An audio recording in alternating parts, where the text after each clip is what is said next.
Hello everyone, ये class 10th chemistry की question answer series है जिसमें हम आज डिस्कस करेंगे इलेक्ट्रोकेमिस्ट्री। तो कुछ चैप्टर्स हम ऑलरेडी डिस्कस कर चुके हैं। आज हम इलेक्ट्रोकेमिस्ट्री से जो इंपॉर्टेंट क्वेश्चंस हैं वो डिस्कस करेंगे और ये भी डिस्कस करेंगे कि जनरली जो स्टूडेंट्स मिस्टेक करते हैं वो कौन सी मिस्टेक्स होते हैं जिनको आप अवॉइड कर सकते हो। तो चलिए स्टार्ट करते हैं विद एमसीक्यूज। तो सबसे पहला क्वेश्चन आपके पास आता है, identify the weak electrolyte from the following. तो आपको पता है sodium chloride solution it is a strong electrolyte, तो ये तो आपका आंसर होगा नहीं। The second one is dilute hydrochloric acid. तो dilute hydrochloric acid again it is a strong electrolyte. जो स्ट्रॉन्ग एसिड्स होते हैं वो क्या होते हैं, स्ट्रॉन्ग इलेक्ट्रोलाइट्स होते हैं। और डाइल्यूट सल्फ्यूरिक एसिड भी क्या होगा, एक स्ट्रॉन्ग इलेक्ट्रोलाइट होगा। तो आपके पास सिर्फ एक ऑप्शन बचा, that is aqueous acetic acid. आपको ऑलरेडी पता है कि जो वीक एसिड्स या फिर वीक बेसेस होते हैं वो जनरली क्या होते हैं, वीक इलेक्ट्रोलाइट्स भी होते हैं। और एसिटिक एसिड क्योंकि ऑर्गेनिक एसिड है तो ये वीक एसिड होगा और वीक इलेक्ट्रोलाइट भी होगा। सेकंड क्वेश्चन आपके पास आता है, which of these will act as non electrolyte. तो नॉन इलेक्ट्रोलाइट की तरह कौन एक्ट करेगा इनमें से, तो आपका आंसर होगा लिक्विड कार्बन टेट्राक्लोराइड। जनरली जो मॉलिक्यूलर कंपाउंड्स होते हैं, जो मॉलिक्यूल्स फॉर्म करते हैं, वो इलेक्ट्रोलाइट्स की तरह एक्ट नहीं करते हैं, वो नॉन इलेक्ट्रोलाइट्स की तरह एक्ट करते हैं। लेकिन आपको इस चीज का ध्यान रखना होगा कि मॉलिक्यूल्स में भी नॉन पोलर मॉलिक्यूल्स जो होते हैं, क्योंकि लिक्विड कार्बन टेट्राक्लोराइड जो है ये है नॉन पोलर मॉलिक्यूल, तो इस वजह से ये एक नॉन इलेक्ट्रोलाइट होगा। एसिटिक एसिड ये भले ही वीक इलेक्ट्रोलाइट है but this is an electrolyte, तो ये आपका आंसर नहीं होगा। सोडियम हाइड्रोक्साइड ऑब्वियसली क्या है, एक इलेक्ट्रोलाइट है, स्ट्रॉन्ग इलेक्ट्रोलाइट है। पोटेशियम क्लोराइड भी इलेक्ट्रोलाइट है, वो भी स्ट्रॉन्ग इलेक्ट्रोलाइट है।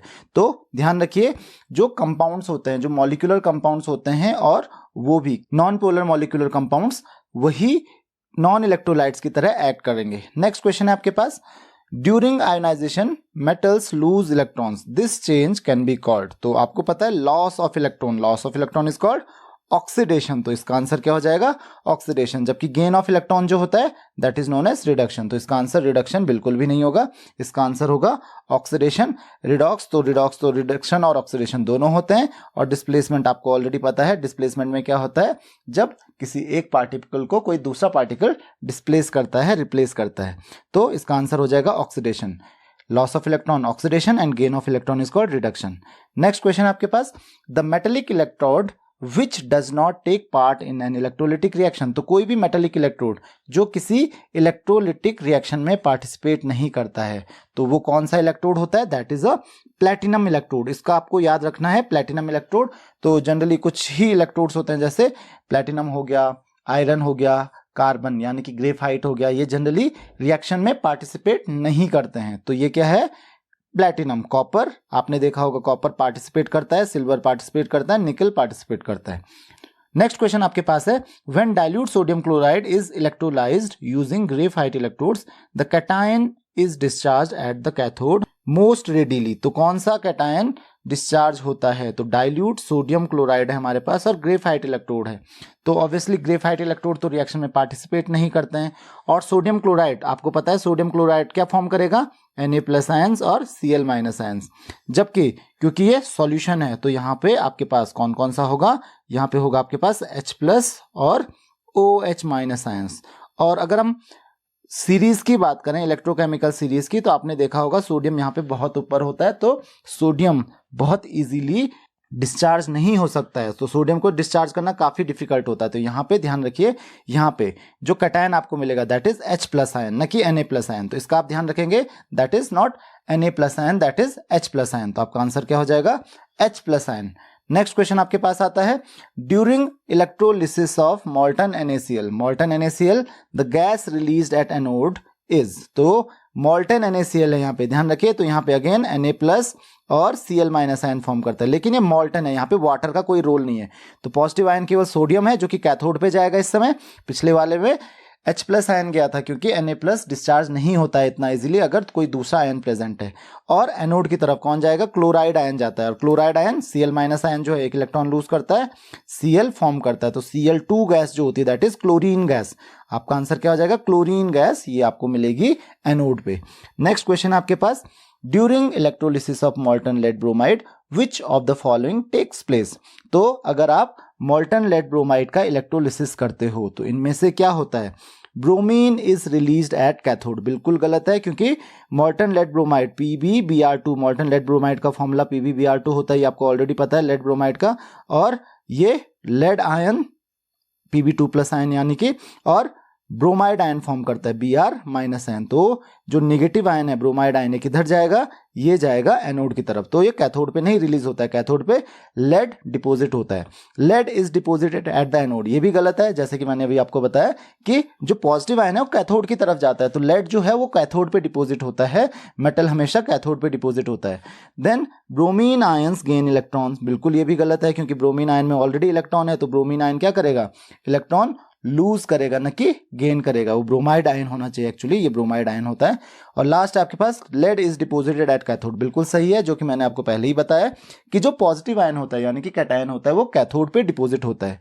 नेक्स्ट क्वेश्चन आपके पास आता है, a compound which liberates reddish brown gas around the anode during electrolysis in its molten state is, तो एक कंपाउंड जो कि क्या करता है, रेडिश ब्राउन गैस लिबरेट करता है अराउंड एनोड, तो देखिए सोडियम क्लोराइड, ये क्या करता है, क्लोराइड, क्योंकि Cl- आयन होता है तो ये क्लोरीन गैस फॉर्म करेगा, राइट, तो क्लोरीन गैस तो रेडिश ब्राउन होती नहीं है। Than copper 2 oxide that is CuO, ध्यान रखिए CuO, तो ये ऑक्साइड आयन फॉर्म करता है, तो ये ऑक्सीजन गैस लिबरेट करेगा, तो ये CuO होगा, Cu2O नहीं, तो ऑक्सीजन गैस लिबरेट करेगा, तो इससे क्या होगा, ये कलरलेस गैस होती है, तो ये भी आंसर नहीं होगा। कॉपर 2 सल्फेट, तो कॉपर 2 सल्फेट में भी रेडिश ब्राउन गैस फॉर्म नहीं होगी, the answer is lead 2 bromide, क्योंकि ये ब्रोमीन गैस फॉर्म करता है, और ये bromine gas, bromine actually liquid होता है, लेकिन यहाँ पे ब्रोमीन की वेपर फॉर्म हो जाती है, वेपराइज हो जाता है तुरंत ही ज्यादा टेम्परेचर की वजह से, तो जो ब्रोमीन वेपर होती है वो फॉर्म होती है एनोड पे, और इसी की वजह से आपका आंसर क्या हो जाएगा, लेड 2 ब्रोमाइड। नेक्स्ट क्वेश्चन है आपके पास, when fused lead bromide is electrolysed we observe, तो यहाँ पे अगेन लेड ब्रोमाइड से काफी क्वेश्चंस हैं, तो लेड ब्रोमाइड से क्वेश्चंस आ भी सकते हैं। देन आपके पास, क्योंकि आपको पता है लेड ब्रोमाइड को जब आप इलेक्ट्रोलाइज करते हो तो silver grey deposit at anode and reddish brown deposit at cathode, बिल्कुल उल्टा, आपको पता है कैथोड पे लेड होता है, तो लेड का कलर होता है सिल्वर ग्रे, तो ये एनोड पे नहीं होगा, गलत है। A silver grey deposits at cathode and reddish brown deposit at anode, तो डिपॉजिट नहीं होता एक्चुअली, तो ये भी आपका गलत आंसर हो जाएगा। Silver grey at cathode and reddish brown fumes at anode, ये बिल्कुल सही आंसर है। अभी मैंने आपको बताया था कि रेडिश ब्राउन फ्यूम्स आपको एनोड पे देखने को मिलेंगी और सिल्वर ग्रे कैथोड पे देखने को मिलेगा। कैथोड पे लेड डिपॉजिट हो जाता है और रेडिश ब्राउन जो है, रेडिश ब्राउन कौन फॉर्म करता है, ब्रोमीन, तो ब्रोमीन जो है ये आपको एनोड पे देखने को मिल जाएगी। तो आई होप कि आपको ये क्वेश्चन समझ में आ गया होगा। इसमें नेक्स्ट ऑप्शन भी देख सकते हो आप, silver grey fumes at anode, बिल्कुल अपोजिट है, ये भी एनोड पे तो जाएगा ही नहीं सिल्वर ग्रे डिपॉजिट, फ्यूम्स तो बिल्कुल भी नहीं बनेंगी। नेक्स्ट क्वेश्चन आपके पास, The vessel in which electrolysis of lead bromide is carried out, तो कौन सा वेसल होता है, तो इसका आंसर है सिलिका क्रूसिबल। नेक्स्ट क्वेश्चन आपके पास है, the ion which is discharged at cathode during electrolysis of copper sulfate solution, ध्यान रखिए यहाँ पे कॉपर सल्फेट सॉल्यूशन है, using copper electrodes, तो इसका ध्यान बहुत जरूरी है रखना कि कॉपर इलेक्ट्रोड्स हम यूज कर रहे हैं यहाँ पे, और कॉपर जो होता है ये एक्टिव इलेक्ट्रोड है, ये इनर्ट इलेक्ट्रोड नहीं है, और जब भी एक्टिव इलेक्ट्रोड होता है तो ये भी रिएक्शन में पार्टिसिपेट करता है। और यहाँ पे पूछा जा रहा है कि जो आयन हो है वो कौन सा डिस्चार्ज होता है कैथोड, कैथोड पे कौन सा डिस्चार्ज होगा, तो कैथोड पे तो हर केस में कॉपर ही डिस्चार्ज होता है, Cu2+ आयन, तो इसका आंसर क्या हो जाएगा, Cu2+ आयन। अगर एनोड की बात करें तो यहाँ पे एनोड पे कॉपर फॉर्म होता है, Cu2+ आयन फॉर्म होता है कॉपर आयन। नेक्स्ट क्वेश्चन है आपके पास, an aqueous electrolyte consist of ions mentioned in the list, the ion which could be discharged most readily during electrolysis, तो इनमें से कौन सबसे इजीली डिस्चार्ज होगा ये आपको बताना है। तो यहाँ पे आपको इलेक्ट्रोकेमिकल सीरीज के बारे में थोड़ा बहुत पता होगा, अगर बहुत ज़्यादा आपको नहीं भी पता है तो कुछ एलिमेंट्स का आपको ध्यान रखना है, और उनमें से जो कॉपर है वो काफ़ी इंपॉर्टेंट है। इसका आंसर होगा कॉपर। कॉपर बहुत इजीली डिस्चार्ज हो जाता है, इवन H+ आयन से भी ज़्यादा इजीली ये डिस्चार्ज हो जाता है, जबकि H+ एक मेटल भी नहीं है, हाइड्रोजन मेटल भी नहीं है, और कॉपर मेटल है, फिर भी कॉपर ज़्यादा इजीली डिस्चार्ज हो जाता है as compare to hydrogen. Next question आपके पास आता है, during silver plating of an article using potassium argentocyanide as an electrolyte the anode material should be. तो सिल्वर प्लेटिंग कर रहे हैं तो ऑब्वियसली आपको पता है कि अगर सिल्वर की प्लेटिंग कर रहे हैं तो एनोड पे उसी सब्सटेंस को रखा जाता है जिससे इलेक्ट्रोप्लेटिंग करते हैं। तो आंसर क्या होगा आपके पास? सिल्वर। सिल्वर होगा एनोड पे और जिस एलिमेंट के ऊपर, जिस मटेरियल के ऊपर आप इलेक्ट्रोप्लेटिंग कर रहे हैं वो होगा कैथोड पे। नेक्स्ट क्वेश्चन है the particles present in strong electrolytes are. तो आपको पता है स्ट्रॉन्ग इलेक्ट्रोलाइट जो होते हैं उसमें केवल और केवल आयंस होते हैं। तो ध्यान रखिए मेनली आयंस, जनरली आयंस उसमें होते हैं, मॉलिक्यूल्स उसमें ऑलमोस्ट नेग्लिजिबल होते हैं, क्योंकि आपको पता है स्ट्रॉन्ग इलेक्ट्रोलाइट जो होते हैं कंप्लीटली डिसोसिएट या फिर आयोनाइज हो जाते हैं और आयंस फॉर्म करते हैं, तो वहां पे मॉलिक्यूल्स आपको नहीं मिलेंगे। तो इसका आंसर क्या हो जाएगा? Mainly ions. जनरली इसमें केवल आयंस ही आपको मिलेंगे, मॉलिक्यूल्स आपको नहीं मिलेंगे। नेक्स्ट है आपके पास गिव वन वर्ड और फ्रेज। तो जनरली आपके पास एक स्टेटमेंट होती है, उसके लिए आपको एक वन वर्ड या फिर एक कोई टर्म देनी होती है, कोई केमिकल टर्म देनी होती है। तो सबसे पहला क्वेश्चन आपके पास आता है the fundamental particles of atoms that move when electric current is pass through a metal wire. तो फंडामेंटल पार्टिकल्स क्या होते हैं? अगर मेटल वायर से, ध्यान रखिए यहाँ पे मेटल वायर है, तो वायर में अगर इलेक्ट्रिक करंट पास होता है तो कौन सी चीज फ्लो होती है? ध्यान रखिए कौन सी चीज मूव करती है? That is electron. उसके अलावा कोई चीज मूव नहीं करती है, दैट इज इलेक्ट्रॉन। तो इलेक्ट्रॉन का आप ध्यान रखोगे, the answer is electron.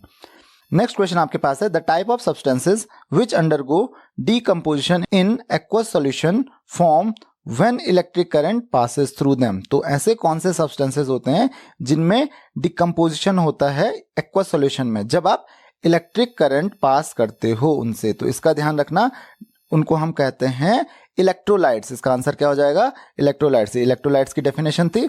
Next question आपके पास आता है, नेक्स्ट क्वेश्चन है the type of materials which neither in solution nor in molten state allow an electric current to pass through it। तो ऐसे सब्सटेंसेस को हम क्या कहते हैं?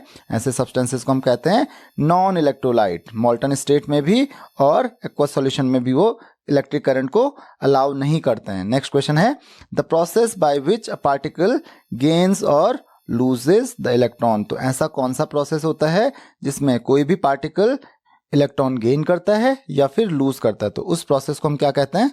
इस प्रोसेस को हम कहते हैं आयोनाइजेशन। नेक्स्ट क्वेश्चन आपके पास आता है the process by which an electrovalent substance breaks up into free mobile ions in the molten और एक्वस फॉर्म। तो इसका आप ध्यान रखेंगे, इस प्रोसेस को हम क्या कहते हैं? ध्यान रखिए यहाँ पे इलेक्ट्रोवेलेंट सब्सटेंस है और यहाँ पे आयंस क्या करते हैं? सेपरेट होते हैं मॉल्टन या फिर एक्वस फॉर्म में। तो इस प्रोसेस को हम कहते हैं डिसोसिएशन या फिर इलेक्ट्रोलिटिक डिसोसिएशन। इसका नाम है डिसोसिएशन। नेक्स्ट है आपके पास an acid which is added during electrolysis of water. तो ऐसा कौन सा एसिड है जिसको आप ऐड करते हो during the electrolysis of water? Water के इलेक्ट्रोलिसिस के टाइम पे कौन सा एसिड यूज करते हो आप? तो जनरली हम जो यूज करते हैं मिनरल एसिड यूज करते हैं, that is H2SO4 sulphuric acid हम यूज करते हैं। नेक्स्ट क्वेश्चन है question number 7 the acid used in electrolysis of water. So again same question है, दैट इज H2SO4। कौन सा एसिड यूज किया जाता है? H2SO4। क्वेश्चन नंबर 8 है आपके पास electrodes used in electrolysis of copper sulphate. तो कॉपर सल्फेट के इलेक्ट्रोलिसिस में हम कौन से इलेक्ट्रोड्स यूज करते हैं?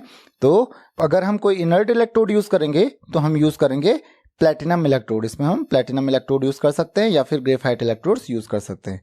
नेक्स्ट क्वेश्चन आपके पास है a material used for making attackable electrodes. तो कौन सा मटेरियल हम यूज करते हैं टू मेक अटैकेबल इलेक्ट्रोड्स? तो इसका आंसर क्या हो जाएगा? इसका आंसर भी हो जाएगा प्लैटिनम इलेक्ट्रोड। नेक्स्ट क्वेश्चन है आपके पास liquid which does not conduct electricity. तो कौन सा लिक्विड इलेक्ट्रिसिटी बिल्कुल भी कंडक्ट नहीं करता है? तो इसका आप ध्यान रखेंगे, जिस लिक्विड में इलेक्ट्रिसिटी बिल्कुल भी कंडक्ट नहीं होती, दैट इज नॉन इलेक्ट्रोलाइट। इसका आंसर भी होगा नॉन इलेक्ट्रोलाइट, क्योंकि नॉन इलेक्ट्रोलाइट ही होते हैं जो लिक्विड में भी इलेक्ट्रिसिटी कंडक्ट नहीं करते हैं, लिक्विड स्टेट में भी इलेक्ट्रिसिटी कंडक्ट नहीं करते हैं।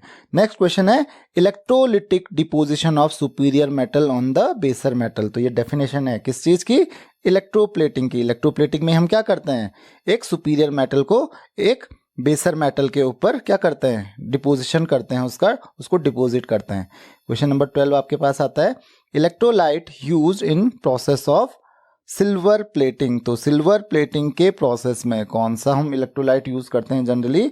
या तो हम यूज करते हैं सोडियम अर्जेंटोसाइनाइड या फिर पोटेशियम अर्जेंटोसाइनाइड, कोई भी यूज कर लीजिए आप इन दोनों में से। सिल्वर नाइट्रेट हम जनरली यूज नहीं करते हैं, तो बहुत सारे स्टूडेंट सिल्वर नाइट्रेट यहाँ पे लिखते हैं। Silver nitrate is not correct answer, और उसका भी रीजन है क्योंकि वहाँ पे प्रोसेस थोड़ा सा फास्ट होती है और हमको ग्रेजुअल प्रोसेस चाहिए होता है, थोड़ा स्लो प्रोसेस चाहिए होता है ताकि जो डिपोजिशन हो सिल्वर का वो स्मूथ हो। नेक्स्ट क्वेश्चन आपके पास आता है, question number 13, electrolyte use in the process of निकल प्लेटिंग। तो जनरली आप यूज कर सकते हो यहाँ पे निकल सल्फेट। नेक्स्ट क्वेश्चन है, a suitable cathode used in the electro refining of copper. तो कौन सा सुटेबल कैथोड आप यूज करोगे? ध्यान रखें यहाँ पे इलेक्ट्रो रिफाइनिंग ऑफ कॉपर है, तो ऑब्वियसली कैथोड पे हम क्या यूज करते हैं? एक स्ट्रिप यूज करते हैं, प्योर कॉपर की स्ट्रिप। तो प्योर कॉपर जो है वो कैथोड पे डिपॉजिट होता है, तो कैथोड पे क्या यूज करते हैं? बहुत पतली सी स्ट्रिप यूज करते हैं, strip of pure copper use करेंगे। नेक्स्ट क्वेश्चन आपके पास, impurities which remain behind at the bottom of the cell. तो कौन सी इंप्यूरिटीज होती हैं, उनको हम क्या कहते हैं? उस इंप्यूरिटीज को ध्यान रखिए क्योंकि आपको पता है सेल के नीचे, एनोड के नीचे ये इंप्यूरिटीज जमा हो जाती हैं, तो इसीलिए इनको किस नाम से जाना जाता है? इनको हम कहते हैं anode mud, anode mud.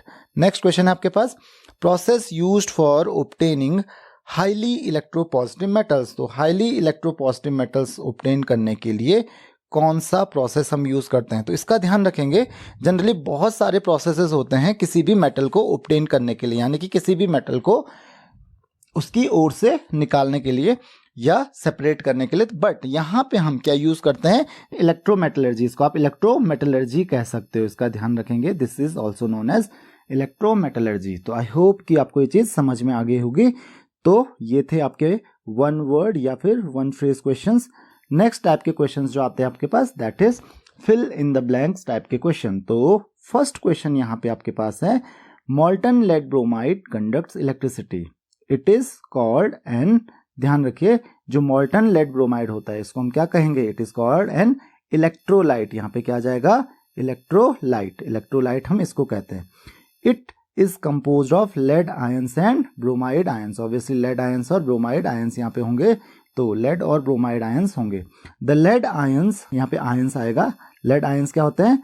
Positively charge. Lead ions are positively, यहाँ पे आप पॉजिटिवली लिखोगे, प्लस का मत साइन लगा दीजिए, पूरा कंप्लीटली लिखिए, positively charge and are called, obviously जो पॉजिटिवली चार्ज आयन होते हैं उनको हम क्या कहते हैं? कैटायंस। इनको हम कहते हैं कैटायंस। तो यहाँ पे क्या आ जाएगा? Cations. And bromide, bromide ions जो होते हैं, यहाँ पे भी आयंस आएगा। Bromide ions are obviously negatively charge ही होंगे, तो negatively charge and are called, इनको हम क्या कहते हैं? एनायंस। तो इसको हम कहते हैं anions. Bromide ions are called anions. During electrolysis, electrolysis में क्या होता है? लेड आयंस, अगेन यहाँ पे आयंस आएगा, are attracted to the negatively charge cathode means, यानी कि इलेक्ट्रोड। तो निगेटिवली चार्ज इलेक्ट्रोड की ही तरफ ही अट्रैक्ट होगा, क्योंकि आपको पता है लेड पॉजिटिवली चार्ज है, तो निगेटिवली चार्ज इलेक्ट्रोड की तरफ ही ये अट्रैक्ट होगा। और इस इलेक्ट्रोड को हम क्या कहते हैं? जिसकी तरफ लेड अट्रैक्ट होता है, दैट इज कॉल्ड कैथोड। तो ध्यान रखिए, कैथोड निगेटिव भी आप कह सकते हो कि ये क्या होता है? निगेटिव टर्मिनल होता है बैटरी का।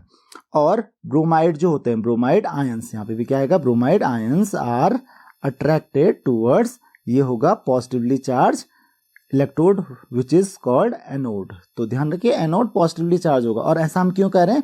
क्योंकि आपको पता है ब्रोमाइड आयन जो होते हैं वो नेगेटिव होते हैं और ये पॉजिटिव आयन की तरफ मूव करेंगे, यानी कि पॉजिटिव चार्ज की तरफ मूव करेंगे। तो पॉजिटिव टर्मिनल कौन हुआ? इसका मतलब एनोड हुआ, क्योंकि एनोड की तरफ मूव करते हैं।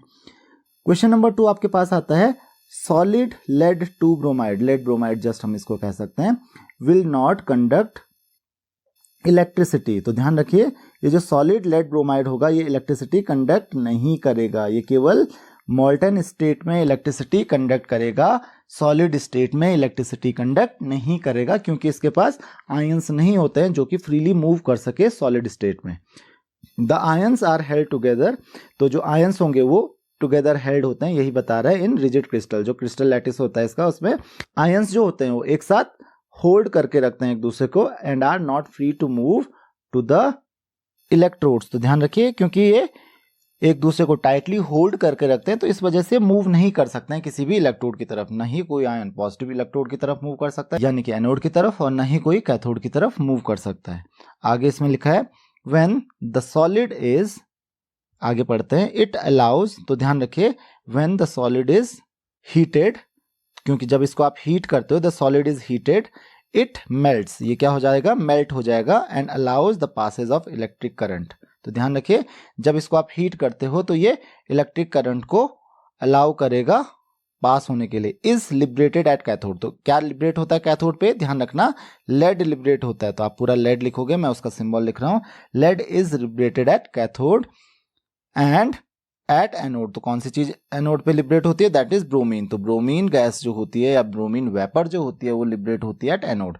The decomposition of an electrolyte by an electric current is called, तो इस प्रोसेस को हम क्या कहते हैं, इसको हम कहते हैं electrolysis. This process is called electrolysis. तो अब आपका हो गया इलेक्ट्रोलिसिस। तो आई होप कि आपको ये चीज समझ में आ गई होगी, ये क्वेश्चन भी समझ में आ गया होगा।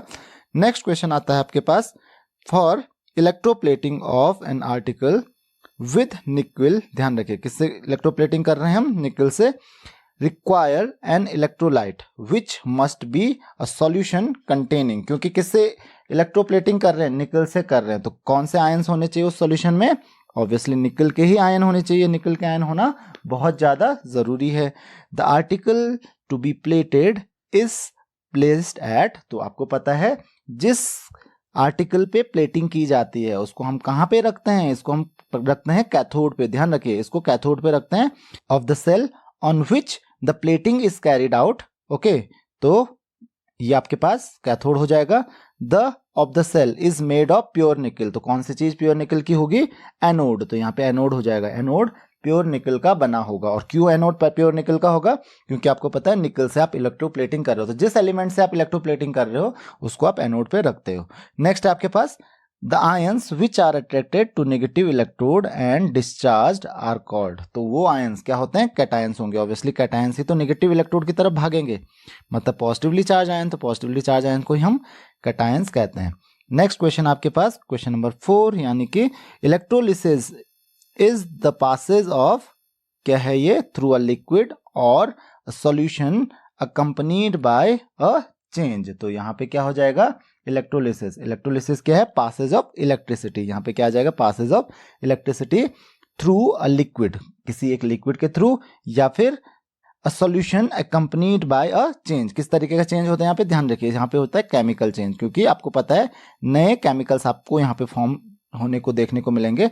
और लास्ट क्वेश्चन आपके पास, the solution of a substance which conducts electricity is called, तो किसी भी सब्सटेंस का सॉल्यूशन जो कि इलेक्ट्रिसिटी कंडक्ट करता है उस सॉल्यूशन को हम क्या कहेंगे, ऑब्वियसली क्या कहेंगे, एक इलेक्ट्रोलाइट कहेंगे। So this is an electrolyte. तो आई होप कि आपको ये चीज समझ में आ गई होगी, ये क्वेश्चन समझ में आ गए होंगे। Question number 6, the electrode where the current enters the electrolyte is called, तो ध्यान रखिए करंट एंटर्स द इलेक्ट्रोलाइट, यानी कि जहां पे इलेक्ट्रोलाइट में करंट एंटर करता है तो उस टर्मिनल को क्या कहते हैं, उस इलेक्ट्रोड को क्या कहते हैं, तो ये होगा आपका एनोड, ये हमेशा क्या होगा, एनोड, उसको हम कहेंगे एनोड। दूसरा है negative electrode is called cathode, negative electrode को हम क्या कहते हैं, नेगेटिव इलेक्ट्रोड होता है आपका कैथोड। तो इसका हम ध्यान रखेंगे, नेगेटिव इलेक्ट्रोड हो जाएगा आपका कैथोड। अभी मैंने आपको बताया था कुछ देर पहले, नेगेटिव इलेक्ट्रोड कैथोड होता है और पॉजिटिव एनोड होता है। तो पॉजिटिव टू नेगेटिव, ध्यान रखना, एनोड से कैथोड की तरफ आपका इलेक्ट्रिक करंट जाएगा। तो एंटर कहां पे करता है, एनोड पे करता है, और एग्जिट कहां पे करता है, कैथोड से करता है। तो इसका ध्यान रखना कि कैथोड से एग्जिस्ट करता है करंट ना कि इलेक्ट्रॉन, और एनोड पे एंटर करता है इलेक्ट्रिक करंट। नेक्स्ट क्वेश्चन है, cations migrate to during electrolysis, तो आपको पता है cations positively charge ion negative terminal यानी कि कैथोड की तरफ मूव करेंगे, तो इसका आंसर भी क्या हो जाएगा, कैथोड। नेक्स्ट क्वेश्चन है, ड्यूरिंग इलेक्ट्रोलिसिस एनायन अंडरगो, तो एनायंस क्या करते हैं, इलेक्ट्रॉन लूज करते हैं, तो एनायंस का क्या हो जाता है, लॉस ऑफ इलेक्ट्रॉन, यानी कि जिसको हम कहते हैं ऑक्सीडेशन एट द, और ये ऑक्सीडेशन किस पे होता है, एनोड पे, एनोड पे ऑक्सीडेशन, कैथोड पे रिडक्शन, ये हमेशा ध्यान रखना, एनोड पे ऑक्सीडेशन होता है और कैथोड पे रिडक्शन होता है। क्वेश्चन नंबर 10 आपके पास है, इन सॉल्यूशन और in molten state a electrolyte consist almost entirely of ions, तो पूरे के पूरे ऑलमोस्ट आयंस ही आयंस किस में होते हैं, ये स्ट्रॉन्ग इलेक्ट्रोलाइट्स में होते हैं। तो इसका आंसर क्या हो जाएगा, स्ट्रॉन्ग, इसका आप ध्यान रखेंगे, स्ट्रॉन्ग इलेक्ट्रोलाइट इसका आंसर होगा। Question number 11, as we descend the electrochemical series containing cations, the tendency of the cations to get at the cathode increases. तो टेंडेंसी जो होगी कैटायन की to get discharge at cathode, तो ध्यान रखना जो कैटायंस होते हैं क्या होते हैं, डिस्चार्ज होते हैं कैथोड पे। तो जैसे जैसे आप इलेक्ट्रोकेमिकल सीरीज में नीचे की तरफ जाते हो, ऊपर जैसे एलिमेंट्स होते हैं आपको, आपने देखा होगा पोटेशियम हो गया, सोडियम हो गया, तो ये तो इजीली डिस्चार्ज नहीं होते हैं, इनकी टेंडेंसी बहुत कम होती जाती है। लेकिन जैसे जैसे आप नीचे की तरफ जाते हो, जैसे आपको मिलेंगे लेड, कॉपर, तो ये काफी इजीली डिस्चार्ज हो जाते हैं। नेक्स्ट क्वेश्चन आपके पास है the concentration of an ion in solution, the greater is the probability of its being discharged at appropriate electrode। तो the higher, तो यहाँ पे जितना हाई क्या होगा, कंसंट्रेशन होगा किसी आयन का किसी सॉल्यूशन में, उतनी ही ज्यादा उसकी क्या होगी, प्रोबेबिलिटी होगी डिस्चार्ज होने की। जितना ज्यादा कंसंट्रेशन उतना इजीली वो डिस्चार्ज हो जाएगा किसी भी इलेक्ट्रोड पे, कैथोड पे भी हो सकता है, एनोड पे भी हो सकता है, जिस पे भी होगा उतना इजीली वो डिस्चार्ज हो जाएगा। क्वेश्चन नंबर 13 है आपके पास, in the electrolysis of acidulated water. ध्यान रखिए किसका, एसिडिलेटेड वाटर। तो आप कंफ्यूज मत हुआ कीजिए कि एसिडिलेटेड वाटर का मतलब क्या हुआ, जिसको आप एसिडिफाइड वाटर भी कहते हो, दैट इज एसिडिलेटेड वाटर। जनरली हम सल्फ्यूरिक एसिड ऐड कर देते हैं और वो जो प्रोसेस होता है इलेक्ट्रोलिसिस का वो वाटर में होता है in the presence of acid.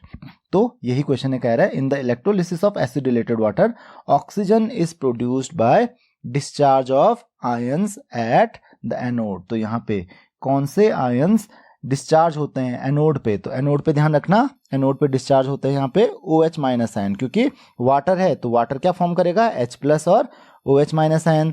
तो H प्लस आयन कहाँ जाते हैं, पॉजिटिव आयन है तो कैथोड पे जाएगा, OH माइनस आयन जो है नेगेटिव आयन्स होते हैं, तो कहाँ डिस्चार्ज होते हैं, ये डिस्चार्ज होते हैं एनोड पे। तो आपका आंसर क्या हो जाएगा, OH माइनस आयन, या आप कह सकते हो hydroxyl ion. Hydroxyl ion discharge होते हैं कहाँ पे, एनोड पे। नेक्स्ट क्वेश्चन आपके पास, question number 14, lead bromide does not conduct electricity. तो कैसा लेड ब्रोमाइड, ये होगा solid. Solid lead bromide electricity conduct नहीं करता है, लेकिन मॉल्टन या फिर जो एक्वा सॉल्यूशन होगा इसका वो इलेक्ट्रिसिटी कंडक्ट कर सकता है। नेक्स्ट क्वेश्चन है hydrogen chloride when dissolved in water. तो इसका क्या हो जाता है, आयोनाइजेशन हो जाता है, इट आयोनाइजेस। क्या हो जाता है इसका, आयोनाइजेशन हो जाता है। तो it ionises when dissolved in water। Question number 16 है आपके पास, a solution of hydrogen chloride gas in water conduct electricity। तो हाइड्रोजन क्लोराइड गैस का जो सॉल्यूशन होता है वाटर में इलेक्ट्रिसिटी कंडक्ट करता है, because but a solution of hydrogen chloride gas in टॉलिन does not conduct electric current because. तो यहाँ पे देखिए दो रीजंस आपको बताने। तो ये हाइड्रोजन क्लोराइड गैस को अगर वाटर में डिसॉल्व करते हो तो इलेक्ट्रिसिटी कंडक्ट कर लेता है, क्यों, because it ionises in the solution to form free ions. तो ये आयोनाइज हो जाता है सॉल्यूशन में, या फिर आप कह सकते हो एक्वा सॉल्यूशन में, और आयंस फॉर्म करता है, और आयंस फॉर्म करेगा तो इलेक्ट्रिसिटी कंडक्ट कर सकता है, फ्री आयंस में इसमें फॉर्म हो जाते हैं। But a solution of hydrogen chloride gas in टॉलिन does not conduct an electric current. तो अगर आप हाइड्रोजन क्लोराइड को टॉलिन में डिसॉल्व करोगे तो ये आयंस फॉर्म नहीं करता है। तो ये काफी इंपॉर्टेंट पार्ट है इसका, इसको आप हमेशा ध्यान में रखोगे कि ये आयंस फॉर्म नहीं करेगा। कब, अगर आप इसको टॉलिन में डिसॉल्व करते हो तो, जबकि वाटर में डिसॉल्व करने पे ये आयंस फॉर्म करेगा। तो वहां पे अगर आयंस फॉर्म नहीं करेगा तो ये इलेक्ट्रिसिटी भी कंडक्ट नहीं करेगा। तो आई होप कि आपको समझ में आ गया होगा। क्वेश्चन नंबर 17 है आपके पास, the gas given off at cathode during the electrolysis of acidulated water. तो ये काफी इंपॉर्टेंट क्वेश्चन है, काफी बार बार आ रहा है, बार बार आता भी है। तो एसिडिलेटेड वाटर है अगर, तो ध्यान रखिए जो कैथोड है, कैथोड पे आपको मैंने बताया था H प्लस आयन जाता है तो हाइड्रोजन गैस लिबरेट करता है, दैट इज H2। और अगर एनोड की बात की जाए तो एनोड पे अभी बताया गया था ऑक्सीजन गैस ये लिबरेट करता है। तो इसका आप ध्यान रखेंगे। और लास्ट क्वेश्चन है, with platinum electrodes hydrogen is liberated at the, again same question है, देखिए किसका इलेक्ट्रोलिसिस हो रहा है, इलेक्ट्रोलिसिस ऑफ एसिडिफाइड वाटर। तो हाइड्रोजन, मैंने अभी बताया आपको, हाइड्रोजन कहाँ पे लिबरेट होता है, एट द कैथोड। तो ध्यान रखिए यहाँ पे कैथोड पे हाइड्रोजन लिबरेट होगा, and oxygen eight the anode, oxygen कहाँ पे लिबरेट होता है, एट एनोड। तो इसका आंसर हो जाएगा एनोड। तो आई होप कि आपको ये क्वेश्चंस भी समझ में आ गए होंगे। नेक्स्ट टाइप ऑफ क्वेश्चंस हैं आपके पास डेफिनेशन बेस्ड क्वेश्चन। तो सबसे पहले ये बहुत सीधे सीधे क्वेश्चंस हैं, ये जस्ट आपने एक बार बुक से पढ़ लिए होंगे, बहुत इजीली आपको समझ में आ भी गए होंगे। तो आई होप कि आपको ये क्वेश्चंस ऑलरेडी पता होंगे। तो चलिए देख लेते हैं कुछ क्वेश्चंस। पहला है आपके पास इलेक्ट्रोलिसिस। तो आपको ऑलरेडी इलेक्ट्रोलिसिस का मतलब पता है। इलेक्ट्रोलिसिस क्या होता है? It is the process due to which a chemical compound in aqueous और fuse state conduct electric current and at the same time undergoes chemical decomposition. तो जनरली बच्चे क्या करते हैं, बच्चे इलेक्ट्रोलिसिस का मतलब केवल ये सोच लेते हैं कि आयोनाइजेशन होता है। तो केवल आयोनाइजेशन नहीं होता है, आयोनाइजेशन बिना इलेक्ट्रोलिसिस के भी हो जाता है। और जो डिसोसिएशन होता है, इलेक्ट्रोलिटिक डिसोसिएशन जो होता है सब्सटेंसेस का, वो बिना इलेक्ट्रोलिसिस के भी हो जाता है। इलेक्ट्रोलिसिस कब होता है? जब किसी भी सब्सटेंस का आयोनाइजेशन होता है या डिसोसिएशन होता है, इलेक्ट्रोलिटिक डिसोसिएशन होता है, और उस सब्सटेंस के सॉल्यूशन या फिर मॉल्टन फॉर्म से आप इलेक्ट्रिसिटी पास करते हो, तो उसकी वजह से डिस्चार्ज होता है। ये वाला पार्ट बहुत इंपॉर्टेंट है, डिस्चार्ज ऑफ चार्ज आयंस, कि इसमें क्या होता है? डिस्चार्ज होता है चार्ज आयंस का। तो यहाँ पे जो केमिकल डिकम्पोजिशन होता है सब्सटेंस का, किसकी वजह से होता है? Due to discharge of charge ions. तो जनरली आयंस तो पहले ही फॉर्म हो चुके होते हैं, और जब आप इलेक्ट्रिसिटी पास करते हो तो ये जो चार्ज आयंस होते हैं ये डिस्चार्ज हो जाते हैं, यानी कि इनका चार्ज लूज हो जाता है और ये अलग सब्सटेंसेस फॉर्म कर लेते हैं। तो इसी प्रोसेस को आप इलेक्ट्रोलिसिस कहते हैं। तो ध्यान रखिए, ये पूरी डेफिनेशन लिखना आपके लिए काफी जरूरी है। तो केवल आयोनाइजेशन का मतलब या फिर केवल डिसोसिएशन का मतलब इलेक्ट्रोलिसिस नहीं हुआ, तो इसका आप ध्यान रखेंगे। नेक्स्ट क्वेश्चन आपके पास इलेक्ट्रोलाइट्स। तो आपको ऑलरेडी पता है इलेक्ट्रोलाइट्स क्या होते हैं। इलेक्ट्रोलाइट्स वो सब्सटेंसेस होते हैं जो या तो मॉल्टन स्टेट में यानी कि फ्यूज स्टेट में या फिर एक्वा सॉल्यूशन में इलेक्ट्रिक करंट को पास होने देते हैं अपने थ्रू। और क्यों पास होने देते हैं? क्योंकि इनमें क्या होता है, इनमें आयंस फॉर्म हो जाते हैं या फिर आयंस सेपरेट हो जाते हैं, फ्रीली मूव कर सकते हैं। बहुत सारे एग्जांपल्स हैं, जैसे सोडियम क्लोराइड हो गया, पोटेशियम क्लोराइड या एसिडिफाइड वाटर है, ये सब एग्जांपल हैं इलेक्ट्रोलाइट्स के। नेक्स्ट क्वेश्चन आपके पास है स्ट्रॉन्ग इलेक्ट्रोलाइट्स। तो स्ट्रॉन्ग इलेक्ट्रोलाइट्स आपको ऑलरेडी पता है, the electrolytes having high degree of dissociation, यानी कि ऐसे इलेक्ट्रोलाइट्स जो कि ऑलमोस्ट कंप्लीटली डिसोसिएट हो जाते हैं जब आप इनको वाटर में डिसॉल्व करते हो, जब आप इनका एक्वा सॉल्यूशन फॉर्म करते हो या फिर मॉल्टन स्टेट में। नेक्स्ट क्वेश्चन है वीक इलेक्ट्रोलाइट्स। तो वीक इलेक्ट्रोलाइट्स क्या होते हैं? ऐसे इलेक्ट्रोलाइट्स जो कि कंप्लीटली डिसोसिएट नहीं होते हैं इन देयर एक्वा सॉल्यूशन या फिर फ्यूज्ड स्टेट, जैसे कि एसिटिक एसिड हो गया, ऑक्जेलिक एसिड हो गया। मैंने बताया कि जितने भी ऑर्गेनिक एसिड्स होते हैं ये क्या होते हैं? वीक इलेक्ट्रोलाइट्स होते हैं। और स्ट्रॉन्ग इलेक्ट्रोलाइट्स कौन होते हैं? स्ट्रॉन्ग इलेक्ट्रोलाइट्स होते हैं जितने भी स्ट्रॉन्ग एसिड्स या फिर स्ट्रॉन्ग बेसिस होते हैं या फिर उनके सॉल्ट्स जो होते हैं स्ट्रॉन्ग एसिड्स और स्ट्रॉन्ग बेसिस के, वो भी क्या होते हैं?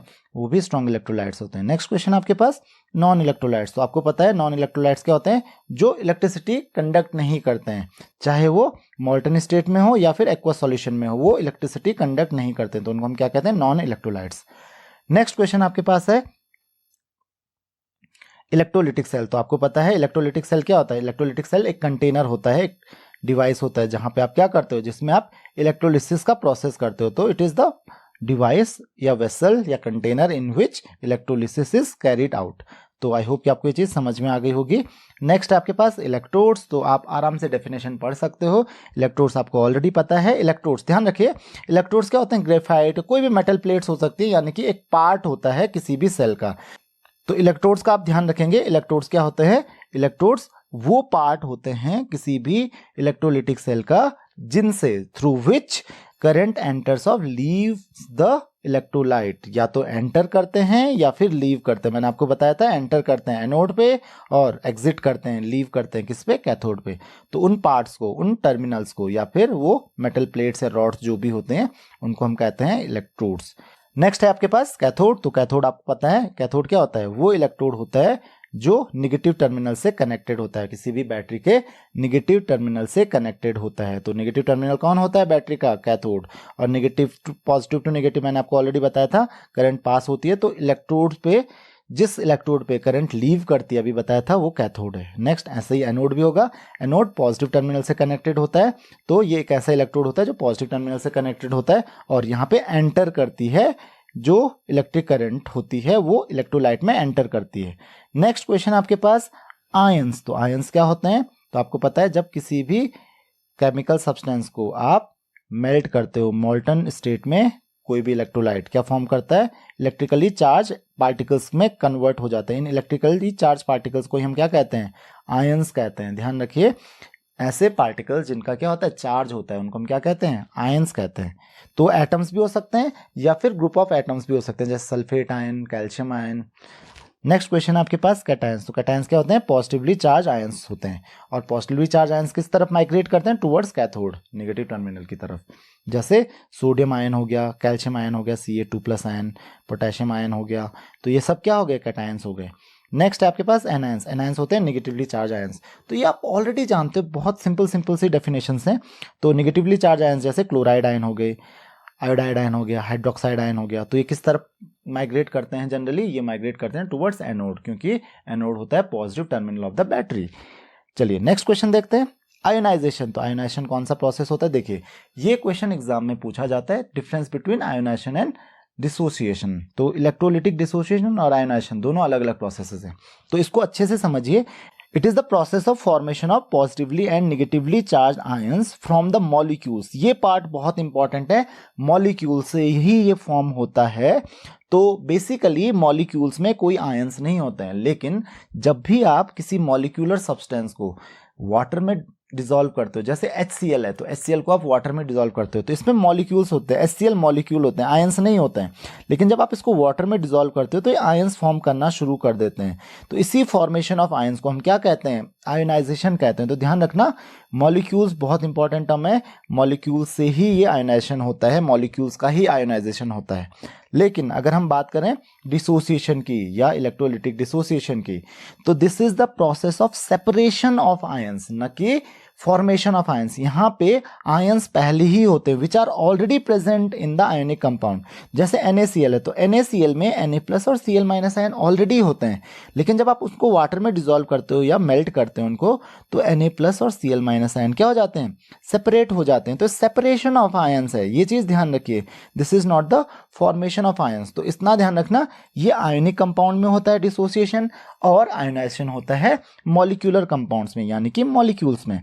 नेक्स्ट क्वेश्चन है आपके पास रिडक्शन। अब ये रिडक्शन क्या होता है, रिडक्शन आपको ऑलरेडी पता है, this is the process of gain of electron by cation to form a neutral atom, या फिर कोई एटम भी इलेक्ट्रॉन गेन करके एनायन भी फॉर्म कर सकता है। तो रिडक्शन का तो बहुत बड़ा प्रोसेस है। तो रिडक्शन, ऑक्सीडेशन जैसे प्रोसेस को आप ऑलरेडी जानते हो। तो ऑक्सीडेशन में क्या होता है, यहाँ पे process of loss of electron. तो लॉस ऑफ इलेक्ट्रॉन जनरली किस में होता है, लॉस ऑफ इलेक्ट्रॉन जनरली होता है एक एनायन में।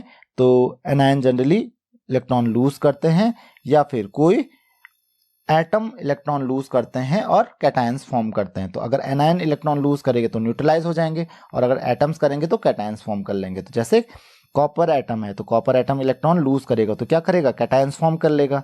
तो ये क्या है, ये भी तो ऑक्सीडेशन है, इसने इलेक्ट्रॉन लूज कर दिए दो।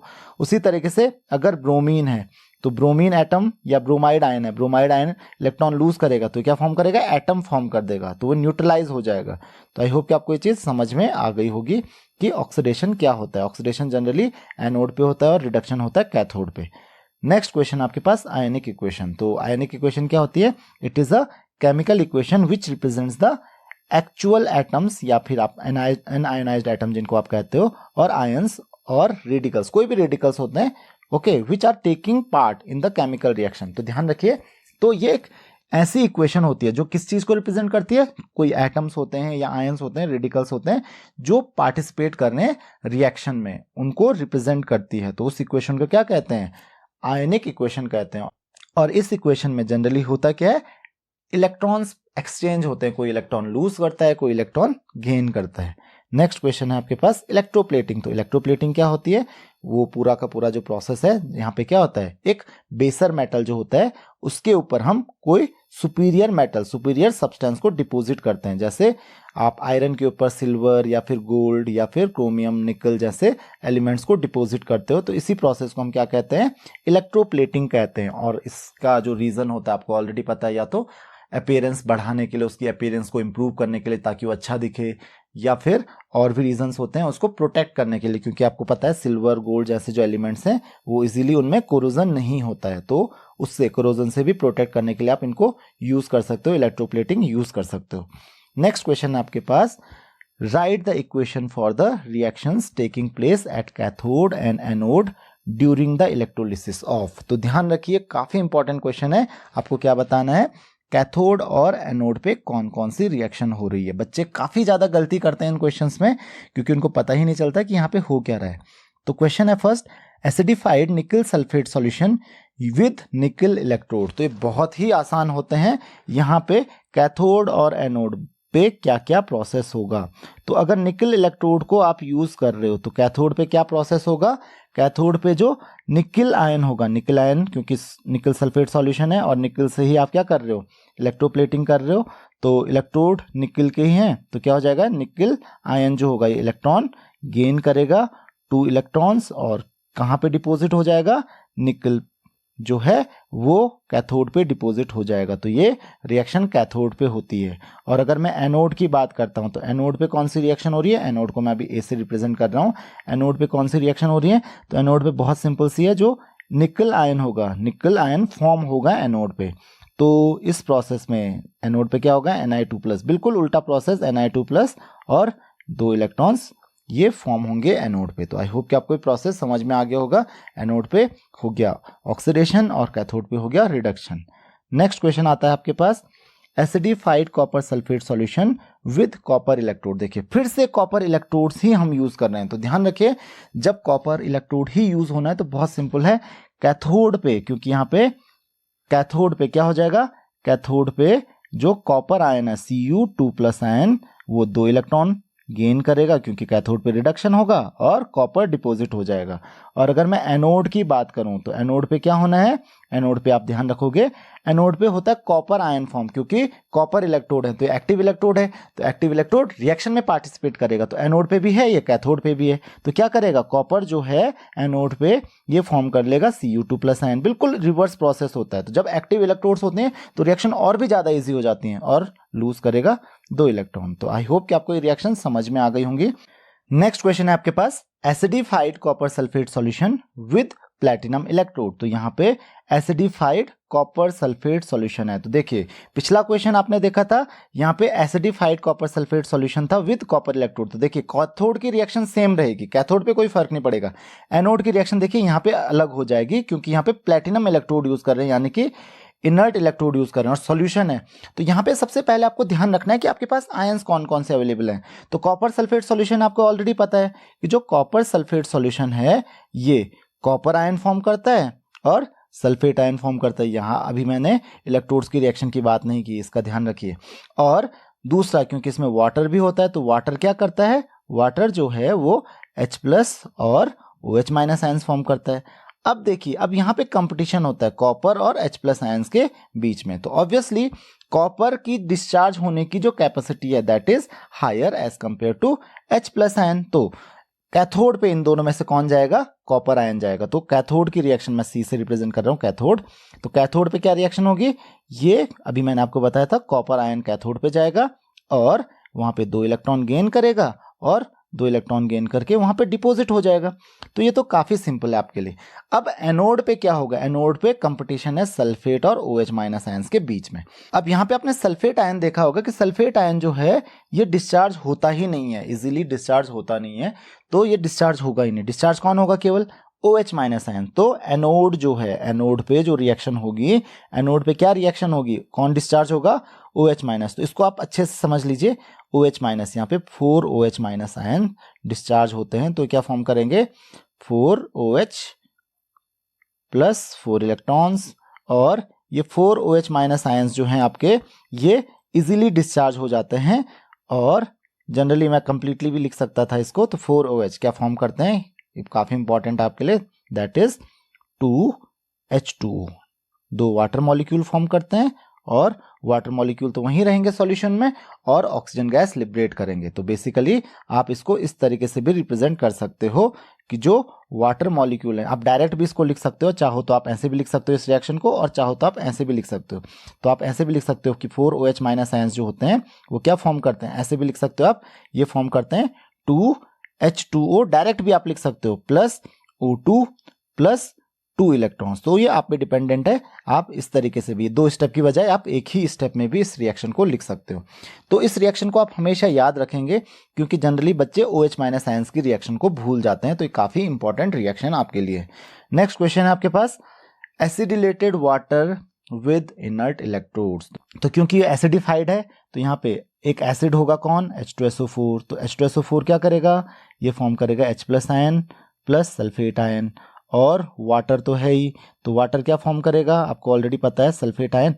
वाटर यहाँ पे डिसोसिएट होके फॉर्म करेगा H+ और OH माइनस आयंस। तो अगर आप कैटायन में कंपटीशन देखोगे तो कैटायन में कोई कंपटीशन नहीं है, क्योंकि यहाँ पे केवल H+ आयंस हैं। तो कैथोड पे क्या होगा, ध्यान रखिए, कैथोड पे जो रिएक्शंस होगी वो क्या होगी, सिंपल रिएक्शन होगी कैथोड पे, दैट इज H+ आयंस जो हैं कैथोड पे मूव करेंगे कैथोड की तरफ, क्योंकि पॉजिटिव आयंस कैथोड की तरफ मूव करते हैं।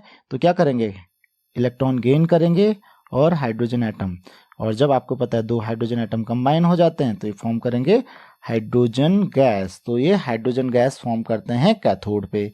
और एनोड पे देखिए, एनोड के लिए कंपटीशन एनायंस में कौन कौन सा है, सल्फेट और OH माइनस। तो अगेन मैंने बोला कि सल्फेट आयन को तो आप भूल जाइए कि ये डिस्चार्ज होगा भी, केवल कौन डिस्चार्ज होगा, OH माइनस आयन। तो अभी मैंने आपको बताया था एनोड की रिएक्शन क्या होगी, एनोड पे OH माइनस आयन। तो इसीलिए मैंने बोला कि बहुत सारी रिएक्शन में काफी इंपॉर्टेंट रोल प्ले करता है। तो 4 OH माइनस आयंस क्या फॉर्म करेंगे, मैं डायरेक्टली लिख देता हूं, पहले भी मैं ऑलरेडी लिख चुका हूं। अगर आपको 2 स्टेप में लिखना है तो आप 2 स्टेप में लिखिए, that is 2H2O plus O2 plus जो 4 इलेक्ट्रॉन्स हैं वो लूज करेंगे। तो जैसे कि मैंने अभी बताया था आपको, 2 नहीं, यहाँ पे भी 4 आएगा, 4 इलेक्ट्रॉन्स क्या करेंगे, लूज करेंगे। तो यहाँ पे 4 इलेक्ट्रॉन्स वो लूज करेंगे। तो आप डायरेक्ट भी इस रिएक्शन को लिख सकते हो। तो आई होप कि आपको ये चीज समझ में आ गई होगी। नेक्स्ट क्वेश्चन आपके पास, molten lead bromide with inert electrode. ये मॉल्टन लेड ब्रोमाइड है, तो ऑप्शन ही क्या है आपके पास, मॉल्टन है, बाकी कुछ तो है नहीं। PbBr2 जो है, PbBr2 क्या फॉर्म करेगा, यहाँ पे Pb2+ फॉर्म करेगा और 2Br माइनस आयन फॉर्म करेगा, राइट। बहुत सारे बच्चे इसको Br2- कर देते हैं, तो ध्यान रखिए ब्रोमाइड आयन वो इसकी जो वैलेंसी होती है मोनोवैलेंट होता है, तो -1 इसकी वैलेंस होती है, ना कि -2।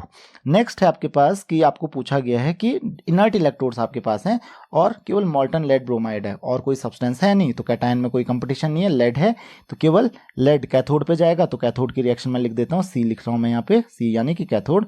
तो Pb2+ जो है वो इलेक्ट्रॉन्स गेन करेंगे, 2 इलेक्ट्रॉन्स, और कैथोड पे हो जाएगा डिपोजिट लेड। तो लेड डिपॉजिट हो गया कैथोड पे, और एनोड पे, ए फॉर एनोड, एनोड पे क्या होगा, एनोड पे कौन जाएगा फिर, नेगेटिव आयन यानी कि ब्रोमाइड आयन। तो Br माइनस आयन कहाँ जाएगा, एनोड पे जाएगा और वहां पे इलेक्ट्रॉन लूज कर लेगा। तो ध्यान रखिए। और अगर ऐसी bromine atom, 2 bromine atom combine हो जाते हैं तो Br प्लस Br 2 क्या फॉर्म करेंगे, ये एक मॉलिक्यूल फॉर्म कर देंगे ब्रोमीन का। तो इसीलिए आपने देखा होगा कि वहां पे फॉर्म होती है एक ब्रोमीन वेपर, ब्रोमीन की वेपर फॉर्म होती है। नेक्स्ट क्वेश्चन आपके पास, electroplating a spoon with silver. आप एक स्पून को सिल्वर से इलेक्ट्रोप्लेटिंग कर रहे हो, तो बहुत आसान होती है इलेक्ट्रोप्लेटिंग की रिएक्शन। तो कैथोड पे आपको पता है, कैथोड पे कौन डिपॉजिट होगा, ऑब्वियसली सिल्वर डिपॉजिट होगा। तो कैथोड पे क्या रिएक्शन होगी, कैथोड पे जो सिल्वर है। और यहाँ पे भी ध्यान रखिए, बच्चे पता नहीं क्यों बहुत कंफ्यूजन क्रिएट कर लेते हैं, Ag+ होता है सिल्वर, न कि Ag2+। तो सिल्वर का जो आयन होता है दैट इज Ag+, तो वो एक इलेक्ट्रॉन गेन करता है और क्या फॉर्म करता है, Ag फॉर्म करता है। Ag2+ जो वैलेंसी होती है वो बहुत कम सिल्वर शो करता है, तो जनरली Ag+ का ध्यान रखिए, Ag2+ मत लिखिए एग्जाम में। और एनोड पे क्या होगा, एनोड पे आपको ऑलरेडी पता है, एनोड पे भी कौन होता है, सिल्वर होता है, और सिल्वर क्या है, एक्टिव इलेक्ट्रोड है। तो क्या हो जाएगा, वो आयोनाइज हो जाएगा, उसी का क्या हो जाएगा, एनोड पे उसका हो जाएगा ऑक्सीडेशन, क्योंकि एनोड पे ऑक्सीडेशन होता है, तो बिल्कुल रिवर्स रिएक्शन होती है, +1 इलेक्ट्रॉन। तो अगर इलेक्ट्रोप्लेटिंग करते हैं तो जो रिएक्शन कैथोड पे होती है, ध्यान रखेंगे, जो रिएक्शन कैथोड पे होती है उसी रिएक्शन को अगर उल्टा कर दोगे, देखिए ये क्या है, प्रोडक्ट में है, और यहाँ पे देखिए रिएक्टेंट में है, तो उसी रिएक्शन को अगर आप उल्टा कर दोगे तो that is the reaction of anode. तो इलेक्ट्रोप्लेटिंग और जो आपके पास इलेक्ट्रो रिफाइनिंग होता है, दोनों की जो रिएक्शंस होती हैं वो इसी तरीके की होती हैं। तो आई होप कि आपको ये क्वेश्चन समझ में आ गए होंगे। नेक्स्ट है आपके पास रीजनिंग बेस्ड क्वेश्चंस। तो सबसे पहला क्वेश्चन आपके पास आता है, acids bases and salts are classified as electrolytes. तो एसिड्स बेसिस और सॉल्ट्स को हम इलेक्ट्रोलाइट्स क्यों कहते हैं, तो उसका रीजन क्या है, क्योंकि आपको ऑलरेडी पता है कि एसिड्स, बेसेस एंड सॉल्ट्स जो जनरली होते हैं वो एक्वस सॉल्यूशन में या मॉल्टन स्टेट में क्या इजीली क्या फॉर्म कर लेते हैं, आयंस फॉर्म कर लेते हैं, क्योंकि एसिड्स H+ आयंस फॉर्म करते हैं, bases generally OH- ions form करते हैं, और सॉल्ट्स भी आयनाइज हो जाते हैं, और पॉजिटिव और नेगेटिव आयंस तो उनमें ऑलरेडी होते हैं। तो इसीलिए वो बहुत इजीली इलेक्ट्रिसिटी कंडक्ट कर लेते हैं एक्वस सॉल्यूशन में या फिर मॉल्टन स्टेट में। तो इसीलिए क्या है, इलेक्ट्रोलाइट्स हैं। तो आई होप कि आपको ये चीज समझ में आ गई होगी। नेक्स्ट क्वेश्चन है आपके पास, metals like potassium, calcium, sodium etcetera can be extracted only by electrolysis. तो ये केवल इलेक्ट्रोलिसिस से ही एक्सट्रैक्ट किए जाते हैं। क्यों इनको केवल इलेक्ट्रोलिसिस से ही एक्सट्रैक्ट किया जा सकता है, क्योंकि जनरली इनका रिडक्शन नहीं होता है। इनके जो ऑक्साइड्स होते हैं, अगर ये ऑक्साइड्स की फॉर्म में मिलते हैं तो इनके ऑक्साइड्स का रिडक्शन नहीं होता है बहुत इजीली। तो इसीलिए इनको रिड्यूस करने के लिए हमको इलेक्ट्रोलिसिस का सहारा लेना पड़ता है, इलेक्ट्रोलिसिस का यूज करना पड़ता है, क्योंकि ये क्या है, इलेक्ट्रोकेमिकल सीरीज में बहुत ऊपर हैं। तो इनके जो आयंस होते हैं, इनके आयंस को आप इजीली डिस्चार्ज नहीं कर सकते हो, इजीली न्यूट्रलाइज नहीं कर सकते हो, क्योंकि जो एलिमेंट्स आपको ऑलरेडी पता है ऊपर आते हैं इलेक्ट्रोकेमिकल सीरीज में, वो इजीली डिस्चार्ज नहीं होते हैं। तो इजीली डिस्चार्ज करने के लिए हम क्या यूज करेंगे, इलेक्ट्रोलिसिस यूज करेंगे। इलेक्ट्रोलिसिस से तो कोई भी डिस्चार्ज हो जाएगा। नेक्स्ट क्वेश्चन है आपके पास, dilute acids are strong electrolytes. तो जो डाइल्यूट एसिड्स होते हैं वो ज़्यादा स्ट्रॉन्ग इलेक्ट्रोलाइट्स होते हैं। तो जनरली आपके पास एक क्वेश्चन भी पूछा जाता है कि जैसे सल्फ्यूरिक एसिड, कोई भी एसिड दे दिया कि ये पर्टिकुलर एसिड जो है अगर ये कंसंट्रेटेड होगा तो वीक इलेक्ट्रोलाइट होता है, और अगर ये डाइल्यूट होगा तो ज़्यादा स्ट्रॉन्ग इलेक्ट्रोलाइट होता है। तो ऐसा क्यों, क्योंकि जो डाइल्यूट एसिड्स होते हैं वो क्या होते हैं, वो वाटर में डिसोसिएट होते हैं। तो वाटर में जब आप डिसॉल्व करते हो तो बहुत ज़्यादा H+ आयंस फॉर्म करते हैं, क्योंकि वाटर में डिसोसिएट होने के लिए उनको उतना वाटर मिल जाता है, लेकिन जो कंसंट्रेटेड एसिड्स होते हैं उनको उतना वाटर ही नहीं मिलता, तो उतना डिसोसिएट नहीं हो पाते हैं, उतने आयंस फॉर्म नहीं कर पाते हैं। तो आई होप कि आपको ये चीज समझ में आ गई होगी। नेक्स्ट क्वेश्चन आपके पास, sea water is a strong electrolyte. तो आपको ऑलरेडी पता है सी वाटर में होते हैं बहुत सारे सॉल्ट्स, और अगर बहुत सारे सॉल्ट्स होंगे तो बहुत सारे चार्ज कैरियर्स होंगे। तो इस वजह से क्या होते हैं, क्योंकि इसमें बहुत सारे इलेक्ट्रोलाइट्स प्रेजेंट होते हैं, जनरली सोडियम क्लोराइड इसमें सबसे ज़्यादा प्रेजेंट होता है, और बहुत सारे आयंस भी प्रेजेंट होते हैं। इस वजह से जितने ज़्यादा सॉल्ट्स होंगे उतने ज़्यादा आयंस, तो इस वजह से ये एक स्ट्रॉन्ग इलेक्ट्रोलाइट की तरह बिहेव करता है। नेक्स्ट क्वेश्चन है आपके पास, copper is a good conductor of electricity but it is a non electrolyte. अब ये क्वेश्चन काफ़ी बार पूछा जा सकता है। कॉपर जो है ये इलेक्ट्रिसिटी का अच्छा कंडक्टर तो है, लेकिन इलेक्ट्रोलाइट नहीं है, तो फिर ये इलेक्ट्रिसिटी कंडक्ट क्यों करता है। तो ध्यान रखिए, कॉपर सॉलिड स्टेट में इलेक्ट्रिसिटी कंडक्ट इसलिए करता है, वैसे मॉल्टन स्टेट में भी कर सकता है। वो कंडक्ट इलेक्ट्रिसिटी इसलिए करता है क्योंकि उसमें फ्री इलेक्ट्रॉन्स होते हैं, तो वो इलेक्ट्रॉन्स के मूव होने की वजह से इलेक्ट्रिसिटी कंडक्ट करता है, न कि आयंस के फ्लो होने की वजह से। तो इसका आप ध्यान रखेंगे, किस वजह से इलेक्ट्रिसिटी कंडक्ट करता है, ये इलेक्ट्रॉन्स के मूव होने की वजह से इलेक्ट्रिसिटी कंडक्ट करता है। तो ध्यान रखेंगे, जो मेटेलिक कंडक्शन होता है वो किस में होता है, मेटल्स में होता है, कॉपर में। और मेटेलिक कंडक्शन में क्या होता है, केवल इलेक्ट्रॉन्स मूव होते हैं, कोई केमिकल डिकम्पोजिशन नहीं होता है सब्सटेंस का, इतना ध्यान रखेंगे आप।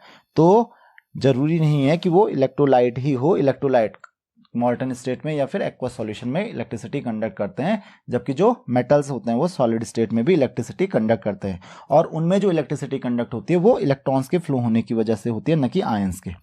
नेक्स्ट क्वेश्चन है, अ solution of ionic compound is an electrolyte while that of a covalent compound is non-electrolyte।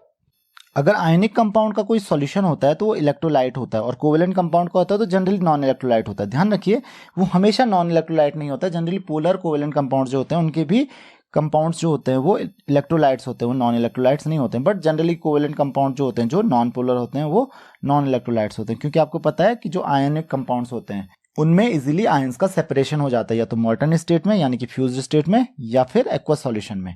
और क्योंकि ये आयंस इजीली अवेलेबल होते हैं इनमें, तो इजीली ये इलेक्ट्रिसिटी कंडक्ट करते हैं। जबकि कोवेलेंट कंपाउंड्स में होते हैं मॉलिक्यूल्स, और क्योंकि इनमें मॉलिक्यूल्स होते हैं तो ये इजीली इलेक्ट्रिसिटी कंडक्ट नहीं कर पाते हैं। ये इलेक्ट्रिसिटी कंडक्ट नहीं कर पाएंगे, क्योंकि कंडक्ट करने के लिए क्या चाहिए, कंडक्ट करने के लिए चाहिए चार्ज, और चार्ज इनमें अवेलेबल होता नहीं है, मॉलिक्यूल्स इलेक्ट्रिकली न्यूट्रल होते हैं। तो आई होप कि आपको ये चीज़ समझ में आ गई होगी। नेक्स्ट क्वेश्चन है, hydrochloric acid is a conductor of electricity. जो हाइड्रोक्लोरिक एसिड होता है वो इलेक्ट्रिसिटी का कंडक्टर होता है। ऐसा क्यों होता है, तो बहुत सिंपल सी बात है, क्योंकि hydrochloric acid is aqueous solution of HCl यानी कि हाइड्रोजन क्लोराइड। और हाइड्रोजन क्लोराइड जो होता है, जब HCl आप वाटर में डिसॉल्व करते हो इसको, तो ये H+ और Cl- आयंस फॉर्म करता है। और क्योंकि ये हो गया एक स्ट्रॉन्ग इलेक्ट्रोलाइट, क्योंकि ये स्ट्रॉन्ग एसिड है तो स्ट्रॉन्ग इलेक्ट्रोलाइट अगर होगा तो इजीली इलेक्ट्रिसिटी को कंडक्ट कर सकता है क्योंकि इसमें आयंस की प्रेजेंस है। नेक्स्ट क्वेश्चन है आपके पास, mercury is a liquid and allows the flow of electricity though it is a not electrolyte. तो it is not an electrolyte, एक इलेक्ट्रोलाइट नहीं है ये, फिर भी ये इलेक्ट्रिसिटी कंडक्ट करता है, लिक्विड भी है। तो ध्यान रखिए ये इसमें मेटेलिक कंडक्शन होता है, जैसे कॉपर के बारे में बताया गया था ना अभी, तो वैसे ही मर्क्यूरी में भी होगा। मर्क्यूरी भी क्या होता है, एक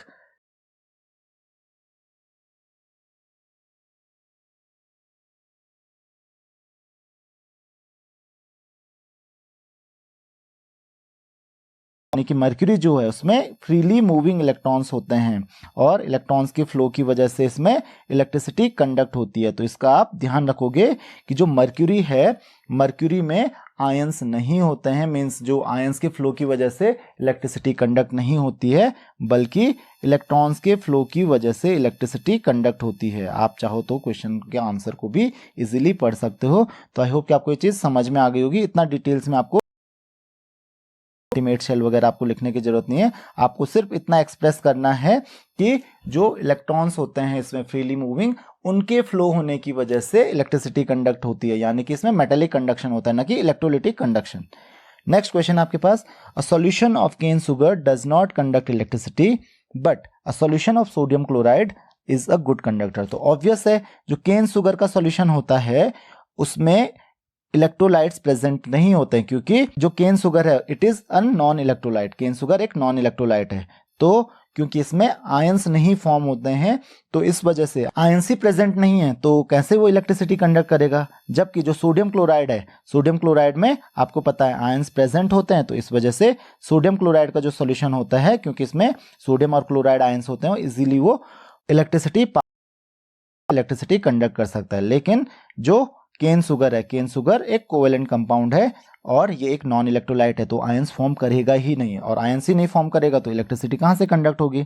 नेक्स्ट क्वेश्चन है आपके पास, why does blue colour of copper sulphate solution slowly disappear when iron rod is dipped in it. तो काफी इंटरेस्टिंग क्वेश्चन है और ये जनरली क्वेश्चन पूछा भी जाता है, कई बार पूछा जाता है। तो आपको ऑलरेडी पता है कि जो कॉपर सल्फेट सॉल्यूशन होता है उसमें कॉपर और सल्फेट आयंस होते हैं, राइट।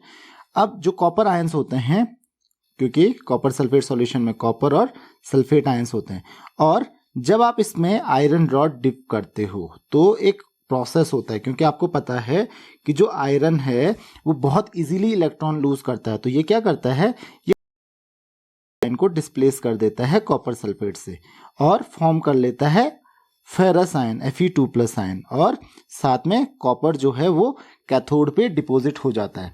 तो इसकी वजह से, क्योंकि कॉपर सल्फेट सॉल्यूशन से कॉपर को क्या करता है, रिमूव कर देता है, कॉपर आयंस को रिमूव कर देता है, क्योंकि जो कॉपर का जो कलर होता है वो कॉपर आयंस की वजह से होता है। लेकिन अगर आप इसमें आयरन रॉड डिप करते हो तो ये क्या करता है, कॉपर आयंस को रिप्लेस कर देता है बाय फेरस आयन, और इसकी वजह से इसका जो कलर होता है वो धीरे धीरे डिसअपियर हो जाता है। तो आई होप कि आपको ये भी समझ में आ गया होगा। नेक्स्ट क्वेश्चन है आपके पास, during electrolysis high voltage is not favoured. तो ये भी काफ़ी इंपॉर्टेंट पार्ट है कि जब आप इलेक्ट्रोलिसिस करते हो तो हाई वोल्टेज आप यूज नहीं करते हो, बहुत लो वोल्टेज पे आपको इलेक्ट्रोलिसिस करवाना होता है। तो जनरली जब बहुत हाई वोल्टेज आप करते हो तो जो इलेक्ट्रिक करंट है, क्योंकि वो बहुत ज़्यादा पास होगा, तो इसकी वजह से इलेक्ट्रोलिटिक कंडक्शन जो है वो इंक्रीज होने लगता है और इसकी वजह से टेम्परेचर भी इंक्रीज होने लगता है, क्योंकि अगर इलेक्ट्रिक करंट ज़्यादा पास होगा तो, और अगर टेम्परेचर इंक्रीज होता है तो टेम्परेचर इंक्रीज होने की वजह से इसका जनरली रेजिस्टेंस डिक्रीज हो जाता है। अब ये प्रोसेस कंटिन्यूसली चलता रहेगा और ये टेम्परेचर को इंक्रीज करता रहेगा, तो इसलिए हम इस प्रोसेस को यूज़ नहीं करते हैं, यानी कि हम हाई वोल्टेज नहीं यूज़ करते हैं, क्योंकि वो टेम्परेचर बढ़ा देगा। तो टेम्परेचर मेंटेन रखने के लिए हमको लो वोल्टेज पे ये प्रोसेस करवाना होता है। नेक्स्ट आपके पास, while electrolyzing concentrated sulfuric acid the bulb glows very dimly but when diluted the bulb glows brightly। तो यहाँ पे देखो बहुत ही सिंपल सा इसका आंसर है कि जब आप कंसनट्रेटेड सल्फ्यूरिक एसिड यूज करते हो तो बल्ब डिम रहता है, लेकिन जब आप डाइल्यूट कर देते हो इस सॉल्यूशन को तो ब्राइट हो जाता है। इसका मतलब क्या हुआ कि जब आप डाइल्यूट कर रहे हो सॉल्यूशन को तो इलेक्ट्रिक करंट ज्यादा पास होगा, इसकी वजह से ब्राइट हो जाएगा। अब इलेक्ट्रिक करंट क्यों पास होता है, क्योंकि आपको ऑलरेडी पता है कि जो कंसनट्रेटेड सल्फ्यूरिक एसिड होता है, कंसनट्रेटेड सल्फ्यूरिक एसिड में आयंस कम होते हैं क्योंकि ये कंसंट्रेटेड जो सल्फ्यूरिक एसिड होता है कंप्लीटली डिसोसिएटेड नहीं होता है, लेकिन डाइल्यूट सल्फ्यूरिक एसिड जो होता है वो कंप्लीटली डिसोसिएट हो जाता है और इसी वजह से ये आपको ज़्यादा ब्राइटनेस देगा इन बल्ब। तो आई होप कि आपको ये समझ में आ गया होगा कि कंसंट्रेटेड सल्फ्यूरिक एसिड जो होता है वो वीक इलेक्ट्रोलाइट होता है और dilute sulphuric acid strong electrolyte होता है, जो कि हम ऑलरेडी इसी लेक्चर में पहले डिस्कस कर चुके हैं। नेक्स्ट क्वेश्चन है आपके पास, electrolysis of acidulated water is considered an example of electrolysis. तो जो एसिडिलेटेड वाटर होता है यानी कि एसिडिफाइड वाटर जो होता है वो इलेक्ट्रोलिसिस का एग्जाम्पल है। तो ऑलरेडी आपको पता है कि जो एसिडिफाइड वाटर होता है उसमें आपको पता है वाटर मॉलिक्यूल होते हैं, तो ये H+ और OH- आयंस फॉर्म करते हैं और इसका मैं रिएक्शन आपको ऑलरेडी बता चुका हूँ। H+ आयंस क्या करते हैं, कैथोड पे जाते हैं और वहाँ पे हाइड्रोजन गैस लिबरेट करते हैं। OH- आयन एनोड पे जाके वाटर मॉलिक्यूल और ऑक्सीजन गैस लिबरेट करते हैं। तो इसका मतलब यहाँ पे क्या है, एक इलेक्ट्रोलिसिस का ही प्रोसेस हो रहा है कंप्लीटली। और यहाँ पे एसिड यूज क्यों करते हैं, अगर एग्जाम में पूछा जाए कि एसिड यूज क्यों किया जाता है तो ध्यान रखिए एसिड यूज इसलिए किया जाता है ताकि कंसंट्रेशन जो है H+ आयन का वो इंक्रीज किया जा सके ताकि इलेक्ट्रोलिसिस का प्रोसेस हो सके। तो आई होप कि आपको ये चीज समझ में आ गई होगी। नेक्स्ट क्वेश्चन है आपके पास, why should water be acidified before proceeding with electrolysis of water. तो जब आप इलेक्ट्रोलिसिस करते हो वाटर का तो आपको एसिड की जरूरत क्यों पड़ती है। तो देखिए मैंने अभी बताया था और फिर से क्वेश्चन भी आ गया, तो यहाँ पे आप ध्यान रखिए कि वाटर को एसिडिफाई इसलिए करना पड़ेगा क्योंकि वाटर जो होता है वाटर में H+ और OH- आयन का जो कंसंट्रेशन होता है बहुत ही कम होता है। ये इतना लो होता है कि इतने कम कंसंट्रेशन में इलेक्ट्रोलिसिस पॉसिबल नहीं है। तो अगर हम इसमें एसिड ऐड करते हैं तो ये करेगा H+ आयन का कंसंट्रेशन इंक्रीज, और अगर H+ आयन का कंसंट्रेशन इंक्रीज हो गया तो इलेक्ट्रोलिसिस का प्रोसेस हो सकता है बहुत इजीली। तो आई होप कि आपको ये चीज समझ में आ गई होगी कि H+ आयंस बहुत इजीली अवेलेबल हो जाते हैं एसिड से और इस वजह से H+ आयंस का कंसंट्रेशन बढ़ेगा सॉल्यूशन में तो इलेक्ट्रोलिसिस का प्रोसेस भी इजी हो पाएगा। नेक्स्ट क्वेश्चन है आपके पास, hydroxyl ions is lower in activity series than chloride ion, yet when concentrated solution of hydrochloric acid is subjected to electrolysis the hydroxyl ion does not get discharged। तो आपको already पता है कि hydroxyl ion discharge नहीं होते हैं, chloride ion ज्यादा discharge होते हैं। अब अगर पूछा जाए कि ऐसा क्यों होता है जो कि पूछा जा रहा है, तो इसका आप ध्यान रखेंगे कि केवल रिएक्टिविटी सीरीज में या इलेक्ट्रोकेमिकल सीरीज में पोजीशन होने से फर्क नहीं पड़ता है, दूसरी भी चीज होती है दैट इज कंसंट्रेशन जिस पे डिपेंड करता है। तो केवल OH- आयन का जो पोजीशन है, क्योंकि ये ज्यादा ऊपर है क्लोराइड आयन से, केवल पोजीशन ऊपर होने से कोई फर्क नहीं पड़ेगा। कंसंट्रेशन जो है वो क्लोराइड आयन का ज्यादा होता है सॉल्यूशन में, और अगर क्लोराइड आयन का कंसंट्रेशन ज्यादा होगा तो ये क्या करेंगे, ये डिस्चार्ज ज्यादा इजीली होंगे। तो ध्यान रखिए केवल इलेक्ट्रोकेमिकल सीरीज में पोजीशन मैटर नहीं करती है, कंसंट्रेशन भी मैटर करता है। तो यहाँ पे क्लोराइड आयन इसलिए डिस्चार्ज होते हैं क्योंकि इनका कंसंट्रेशन जो होता है वो ज्यादा होता है as compare to OH- ions. तो आई होप कि आपको ये चीज समझ में आ गई होगी। नेक्स्ट क्वेश्चन है आपके पास, classify following substances under 3 headings. तो 3 हेडिंग्स कौन कौन सी है, strong electrolyte, weak electrolyte and non electrolytes. तो जनरली ऐसे क्वेश्चंस पूछे जा सकते हैं आपसे। एसिटिक एसिड आपको पता है ये एक ऑर्गेनिक एसिड है, वीक एसिड है तो ये वीक इलेक्ट्रोलाइट होगा। अमोनियम क्लोराइड ये एक सॉल्ट है, तो सॉल्ट क्या होते हैं जनरली, स्ट्रॉन्ग इलेक्ट्रोलाइट होते हैं, तो अमोनियम क्लोराइड भी क्या है, एक स्ट्रॉन्ग इलेक्ट्रोलाइट है। देन अमोनियम हाइड्रोक्साइड ये एक वीक बेस है, तो ये भी क्या होगा, एक वीक इलेक्ट्रोलाइट होगा। कार्बन टेट्राक्लोराइड, कार्बन टेट्राक्लोराइड एक नॉन पोलर सब्सटेंस है, तो यानी कि ये नॉन इलेक्ट्रोलाइट होगा, कार्बन टेट्राक्लोराइड नॉन इलेक्ट्रोलाइट होगा।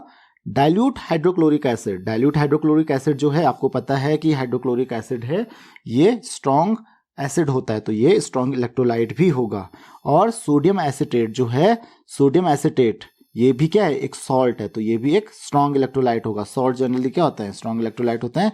और डाइल्यूट सल्फ्यूरिक एसिड ये भी क्या होगा, एक स्ट्रॉन्ग इलेक्ट्रोलाइट होगा, तो ये वीक इलेक्ट्रोलाइट है एसिटिक एसिड।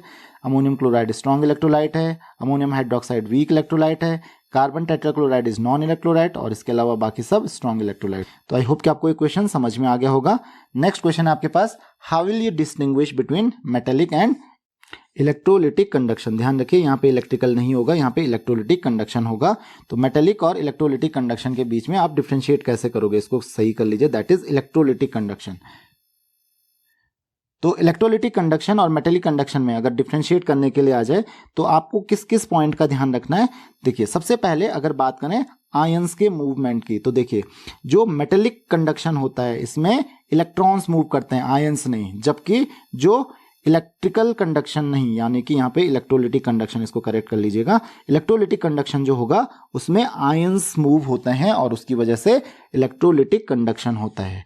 दूसरी चीज, क्योंकि यहाँ पे सिर्फ इलेक्ट्रॉन्स मूव करते हैं तो सर्किट में इलेक्ट्रॉन्स मूव करते रहते हैं पूरे सर्किट में, तो यहाँ पे कोई भी ट्रांसफर नहीं होता है मैटर का, क्योंकि ये रोटेट करते हैं इलेक्ट्रॉन्स सर्किट में। जबकि अगर मैं बात करूं इलेक्ट्रोलिटिक कंडक्शन की, तो यहाँ पे क्योंकि आयंस मूव कर रहे हैं, तो आयंस मूव कर रहे हैं तो ऑब्वियसली मैटर ट्रांसफर कर रहा है in the form of ions. अब आप यहाँ पे ये मत सोचिए कि इलेक्ट्रॉन्स भी तो मूव कर रहे हैं in the form of matter. Electrons जो है वो पूरे सर्किट में मूव कर रहे हैं, तो इलेक्ट्रॉन्स तो सर्कुलेट हो रहे हैं पूरे सर्किट में, लेकिन ये आयंस क्या होते हैं, आयंस एक इलेक्ट्रोड से दूसरे इलेक्ट्रोड पे जाके डिस्चार्ज हो जाते हैं और उसके बाद वो पूरे सर्किट में मूव नहीं करते, तो यहाँ पे मैटर ट्रांसफर होता है, जबकि मेटेलिक कंडक्शन में नहीं होता है। तीसरी चीज जो आपको ध्यान रखनी है वो है no change in chemical properties of the conductor. आपने देखा होगा भाई मेटल से इलेक्ट्रिसिटी पास होती है लेकिन उसके केमिकल प्रॉपर्टीज पे कोई फर्क नहीं पड़ता, उसका केमिकल कंपोजिशन चेंज नहीं होता है। लेकिन यहाँ पे आपको पता है जो इलेक्ट्रोलिटिक कंडक्शन होता है उसमें एनायंस जो होते हैं वो एनोड की तरफ चले जाते हैं, कैटायंस जो है वो कैथोड की तरफ चले जाते हैं, तो सॉल्यूशन का जो कंसंट्रेशन है वो चेंज होता रहता है, केमिकल प्रॉपर्टीज ऑब्वियसली चेंज होती रहेगी। और लास्ट पॉइंट है, ध्यान रखिए ये काफी इंपॉर्टेंट पॉइंट है, ये भी ये आप भूल जाते हो कभी कभी, increase in resistance with increase in temperature. अगर टेम्परेचर इंक्रीज होता है तो मेटल्स में रेजिस्टेंस भी इंक्रीज होगा, लेकिन यहाँ पे उल्टा होता है, अगर टेम्परेचर इंक्रीज होता है तो जो रेजिस्टेंस होगा वो डिक्रीज होगा विद इंक्रीज इन टेम्परेचर। तो आप इसका ध्यान रखेंगे। तो आई होप कि आपको ये क्वेश्चन समझ में आ गया होगा कि क्या क्या आपको डिफरेंसेस लिखना है। नेक्स्ट क्वेश्चन आपके पास, differentiate between electrical conductivity of copper sulphate solution और कॉपर मेटल। देखिए अब यहाँ पे सेम प्रोसेस है कि कॉपर सल्फेट सॉल्यूशन और कॉपर मेटल। तो कॉपर सल्फेट सॉल्यूशन में देखिए पहला डिफरेंस आप यही लिखोगे, कॉपर सल्फेट सॉल्यूशन में क्या होता है, इसमें होता है इलेक्ट्रोलिटिक कंडक्शन और कॉपर मेटल में होता है मेटेलिक कंडक्शन। और आपको पता है इलेक्ट्रोलिटिक और मेटेलिक कंडक्शन के बीच में डिफरेंस, तो वो सारे डिफरेंसेस आप लिख सकते हो यहां पर। नेक्स्ट क्वेश्चन है आपके पास, explain how electrolysis is an example of redox reaction. बहुत ही इजी क्वेश्चन है, आपको ऑलरेडी पता है रिडॉक्स रिएक्शंस क्या होती हैं, वो रिएक्शंस होती हैं जिनमें ऑक्सीडेशन एंड रिडक्शन होते हैं। अब आपको पूछा जा रहा है कि इलेक्ट्रोलिसिस एग्जाम्पल कैसे हुआ रिडॉक्स रिएक्शन का, तो आपको पता है इलेक्ट्रोलिसिस में क्या होता है, जो कैटायंस हैं वो माइग्रेट होते हैं टूवर्ड्स कैथोड और उनका वहां पे क्या हो जाता है, रिडक्शन हो जाता है। एनायंस माइग्रेट होते हैं टूवर्ड्स एनोड और वहां पे उनका होता है ऑक्सीडेशन। तो यहाँ पे आप देख रहे हो कि ऑक्सीडेशन और रिडक्शन का जो प्रोसेस है वो साइमल्टेनियसली होते जा रहा है, ऑक्सीडेशन भी हो रहा है और रिडक्शन भी हो रहा है। तो इसीलिए आप इनको क्या कह सकते हो, रिडॉक्स रिएक्शन कह सकते हो। रिडॉक्स रिएक्शन वही तो होती है जिनमें ऑक्सीडेशन और रिडक्शन दोनों होते हैं, तो ये भी क्या हुई, एक टाइप से रिडॉक्स रिएक्शन ही हुई। नेक्स्ट क्वेश्चन है आपके पास, how will you electrolyse molten solution of lead bromide. जो लेड ब्रोमाइड का मॉल्टन सॉल्यूशन है उसका आप इलेक्ट्रोलिसिस कैसे करोगे। तो हम इसको कई क्वेश्चंस में डिस्कस कर चुके हैं, एक लास्ट बार हम डिस्कस कर लेते हैं। तो देखिए होता क्या है, लेड ब्रोमाइड जो मॉल्टन लेड ब्रोमाइड होता है, यहाँ पे आपको पता है PbBr2, ये क्या फॉर्म करता है, लेड आयन यानी कि Pb2+ आयन फॉर्म करेगा और साथ में ब्रोमाइड आयन फॉर्म करेगा, तो Pb2+ और Br- आयंस फॉर्म करेगा। अब आपको पता है कि जो लेड आयंस होते हैं पॉजिटिव आयंस, ये किस तरफ माइग्रेट करेंगे, कैथोड की तरफ, और इलेक्ट्रॉन गेन करेंगे, ऑब्वियसली इनका क्या होगा, रिडक्शन होगा, तो इसका होगा रिडक्शन, और रिडक्शन होगा तो ये लेड में चेंज हो जाएगा और डिपॉजिट हो जाता है कैथोड पे।